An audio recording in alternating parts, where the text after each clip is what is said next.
it is important to acknowledge that Pakistan has previously voiced concerns over certain actions by India under the treaty. Consistent with the treaty's provisions, we sought settlement through international mechanisms and respected decisions even they fell short of our expectations. At no stage was the outright unilateral abrogation of the treaty considered a viable course of action by either side. Responsible states act within established legal frameworks rather than abandoning these. And yet today we find ourselves confronted with precisely such a challenge. It is important to underscore that our concerns are not merely based on Indian statements.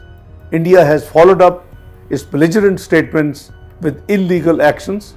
These include projects to create reservoirs such as Sawalkot, Kithia, Kawar, etc., the expansion of existing structures such as Baglayar and Salal, and most alarmingly, diversion projects on the Indus, Chenab and Ravi rivers. In total, at least 17 such projects that will drastically alter the river system as a whole, giving India the tools for hydro hegemony that it so desires. Ladies and gentlemen, as you will appreciate, river systems are not merely waterways, they are lifelines. They carry profound historical significance and serve as immediate sources of sustenance and survival. One of the world's oldest continuous human civilizations, the Indus Valley civilization, which subsequently nurtured the Gandhara civilization and gave rise to numerous cultural and historical developments, faces an unprecedented threat today.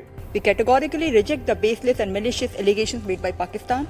We also categorically reject the references to J&K made by the OIC. Pakistan's propaganda is designed to mask its domestic failures and support for terrorism. Its misuse of the OIC coordinator's role only reinforces this deception.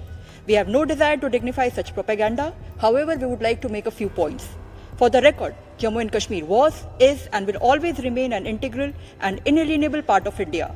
The only unresolved issue is Pakistan's illegal occupation of Indian territories and their return. Mr. Vice President, Pakistan's propaganda cannot obscure the reality of repression in Pakistan-occupied Jammu and Kashmir. The ongoing tragedy in Rawalakot, the killing of hundreds of civilians and the brutal crackdown across Pakistan-occupied Jammu and Kashmir are the predictable outcome of a system built on forcible occupation and sustained through repression. Decades of military land grabs, demographic engineering and the denial of basic freedoms have brought matters to a point where even demands for bread, electricity, rights and dignity are met with bullets and brutality. This should surprise no one. An illegal and illegitimate occupation can be sustained only through force. Mr. Vice President, this is the country where the sitting defense minister boasts of hosting, training and deploying terrorists as state policy, and yet Pakistan calls itself a victim of terrorism. Indeed, a paradox which only Pakistan could sustain. It is a living example of a Frankenstein state which is shocked when its own monster bites back. Mr. Vice President, our position on Indus Water Treaty is well known. It defies logic that a state which exports terror as an instrument of policy continues to demand the privileges of cooperation predicated on goodwill and friendship. It is equally undeniable that the treaty is now outdated. No technical arrangement can remain frozen in time while the world around it is transformed. A treaty negotiated in 1960 cannot be treated as a perpetual entitlement, which is insulated from accountability, detached from present-day realities, and untouched by the profound changes of the past 6 decades. The escalating impacts of climate change, advances in technology, and the growing imperative for sustainable clean energy demand a re-evaluation of the treaty's relevance and applicability. Mr. Vice President, instead of coveting Indian territories, Pakistan would serve itself and its people far better by putting its own house in order. Its seasonal theatrics in this council have long outlived any novelty.